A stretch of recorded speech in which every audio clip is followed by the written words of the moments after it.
સ્વાગત છે મિત્રો આજની આ ખાસ વિડીયોમાં। મિત્રો આજે આપણે આ વિડીયો દ્વારા બુધવાર સાથે જોડાયેલી અનેક માન્યતા વિશે જાણકારી આપીશું। મિત્રો આપણા વડીલોના કહ્યા અનુસાર બુધવારના દિવસે દીકરીને સાસરે નથી મોકલતા। કારણ શું છે તે જાણીએ। બુધવારે પુત્રીઓને તેમના સાસરીમાં ન મોકલવા પાછળનું કારણ જ્યોતિષ શાસ્ત્રમાં એવું કહેવાયું છે કે બુધવારના દિવસે દીકરીઓ ઘર છોડીને બીજે જાય એ શુભ નથી, તે ખૂબ જ અશુભ ગણવામાં આવે છે। આ બુધવારના દિવસે પુત્રી ઘર છોડીને જાય તો કોઈ પ્રકારનો અકસ્માત થવાની સંભાવના છે। આટલું જ નહીં, તમારી પુત્રીના સાસરિયાઓ સાથેનો સંપર્ક પણ બગડી શકે છે। શાસ્ત્રોમાં આ ખરાબ શુકન સાથે સંકળાયેલા કારણે અપનાવવામાં આવ્યા છે।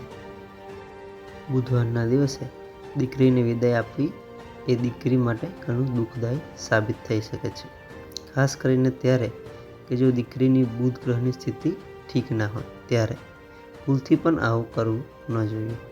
આ માન્યતા પાછળ એક કથા જોડાયેલી છે જે આ પ્રમાણે છે। ઘણા સમય પહેલાંની આ વાત છે। એક રામપુર નગરમાં મધુસૂદન નામનો શાહુકારના લગ્ન ખૂબ જ સંસ્કારી કન્યા સંગીતા સાથે થયા હતા। એક વખત મધુસૂદનના પરિવારને લોકોએ બુધવારના દિવસે સંગીતાને વિદાય આપવાનું કહ્યું।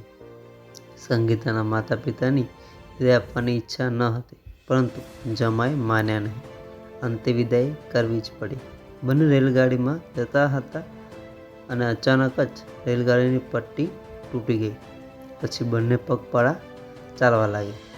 થોડું ચાલ્યા પછી સંગીતાને તરસ લાગી। મધુસૂદન તેને એક ઝાડની નીચે બેસાડીને પાણી લેવા ગયો। થોડા સમય પછી એ પરત આવ્યો ત્યારે જોયું તો તે હેરાન થઈ ગયો હતો।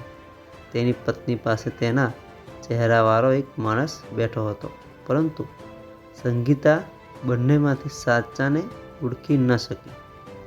મધુસૂદને તે વ્યક્તિને પૂછ્યું કે તું મારી પત્ની પાસે કેમ બેઠો છે? ત્યારે સામે વાળા વ્યક્તિએ કહ્યું, અરે ભાઈ, આ તો મારી પત્ની સંગીતા છે, તમે કોણ છો? એટલામાં જ મધુસૂદનને ગુસ્સો આવ્યો। બંને ઝઘડવા લાગ્યા।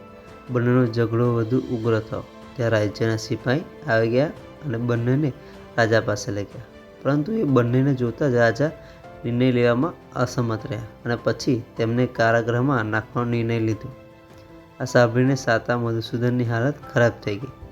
ત્યારે જ એવામાં આકાશવાણી થઈ અને મધુસૂદનને કહ્યું કે તે જબરદસ્તી બુધવારના દિવસે લાવવામાં આવી છે। આ બુધદેવનો પ્રકોપ છે। ત્યારબાદ મધુસૂદને તેની ભૂલ સમજાય છે અને તે આવી ભૂલ ભવિષ્યમાં ન થાય તેની ખાતરી આપે છે। બુધદેવ પાસે માફી માંગી અને ભવિષ્યમાં આવું ન કરવાનું વચન આપ્યું। તે પછી બુધદેવે તેને માફ કર્યા। ત્યારે જ ત્યાં બીજો વ્યક્તિ જે તેના જેવો હતો તે ત્યાંથી ગાયબ થઈ ગયો। રાજા અને અન્ય પ્રજા આ ચમત્કાર જોઈને હેરાન થઈ ગયા। આવી રીતે મધુસૂદનને બુધદેવે તેની ભૂલની સજા આપી હતી અને સાથે શીખ પણ આપી હતી, બુધવારે છોકરીઓને વિદાય નહીં કરતા। એક પૌરાણિક માન્યતા મુજબ બુધ ગ્રહ ચંદ્રને તેનો દુશ્મન માને છે, પરંતુ ચંદ્ર બુધને તેનો દુશ્મન નથી માનતો।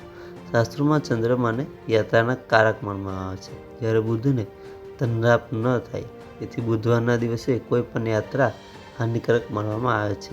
જો તમારો બુધ ખરાબ હોય તો દુર્ઘટનાની સંભાવના વધી જાય છે।